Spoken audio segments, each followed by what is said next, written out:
ആരെയുടെ വണ്ടി? സാഗർ സാറിന്റെ. സാഗർ സാറോ? നമ്മുടെ CM-ന്റെ മകന്റെ ഫ്രണ്ടാ. അതുകൊണ്ട് നോ പാർക്കിംഗ് ഏരിയ പാർക്ക് ചെയ്യാൻ വന്നു. വണ്ടി റിപ്പയറാണ് സാർ. മെക്കാനിക്കിനെ വിളിക്കാൻ പോയിരിക്കുക.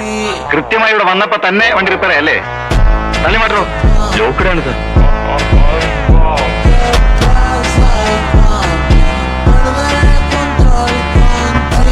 എന്താ സാർ പ്രോബ്ലം? താനാരാ? ഞാൻ ഈ കാറിന്റെ ഉടമസ്ഥനാ. ഈ ഗ്ലാസ് നില പൊട്ടിച്ചേ. അതെന്താ എഴുതിയിരിക്കുന്നത്?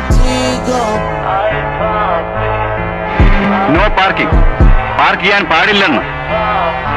ജീപ്പും റോങ് സൈഡിലാണല്ലോ പാർക്ക് ചെയ്തിരിക്കുന്നത്. സാർ ഇതുപോലെ എനിക്കും ചെയ്യാമല്ലോ.